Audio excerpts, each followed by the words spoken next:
ಮಾವಿನ ಹಣ್ಣು ಸೇವಿಸಿದ ಬಳಿಕ ಇಬ್ಬರು ಹೆಣ್ಣು ಮಕ್ಕಳು ಮೃತಪಟ್ಟ ಘಟನೆಗೆ ಸಂಬಂಧಪಟ್ಟಂತೆ ಶಾಸಕ ಪ್ರಭು ಚೌಹಾಣ್ ತೀವ್ರವಾಗಿ ಆರ್ಥಿಕ ಸಂಕಷ್ಟದಲ್ಲಿ ಇರುವ ಸಂತ್ರಸ್ತ ಕುಟುಂಬದ ಮನೆಗೆ ಖುದ್ದಾಗಿ ಭೇಟಿ ನೀಡಿದರು. ಅಲ್ಲದೆ ತಂಗಿಯರನ್ನ ಕಳೆದುಕೊಂಡು ಕಣ್ಣೀರಲ್ಲಿ ಮುಳುಗಿರುವಂತಹ ಕುಟುಂಬದ ಉಳಿದ 3 ಹೆಣ್ಣು ಮಕ್ಕಳನ್ನ ದತ್ತು ತೆಗೆದುಕೊಳ್ಳುವುದಾಗಿ ಅಧಿಕೃತವಾಗಿ ಘೋಷಣೆ ಮಾಡಿದ್ದಾರೆ.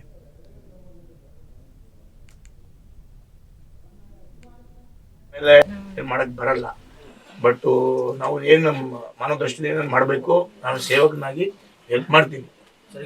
ಎಜುಕೇಷನ್ಗೆ ಹೆಲ್ಪ್ ಮಾಡ್ತೀನಿ, ಆಮೇಲೆ ಮುಂದೆ ಮ್ಯಾರೇಜ್ಗೂ ಹೆಲ್ಪ್ ಮಾಡ್ತೀನಿ. ಸರ್ ರಿಪೋರ್ಟ್ ಇಂದುಮತಿ ವಜಿನಾಥ್ ಮೇತ್ರೆ ಸಬ್ಬಳ್ಳಿ ಅವರ ಮನೆಗೆ ನಾನು ಬಂದೀನಿ. ಭಾಳ ಆಘಾತಕಾರಿ ಸುದ್ದಿ ಬಂದಿದೆ.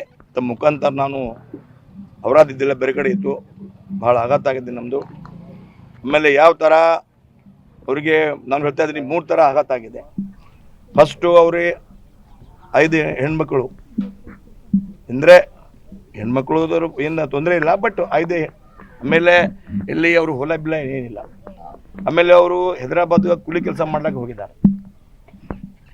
ಎಲ್ಲಿ ಮಾವಿನ ಹಣ್ಣು ತಿಂದು ಭಾಳ ಅವರಿಗೆ ಮೃತ್ಯು ಆಗಿದೆ. ಈ ನಮ್ಮದು ಸುದ್ದಿ ಬಂತು.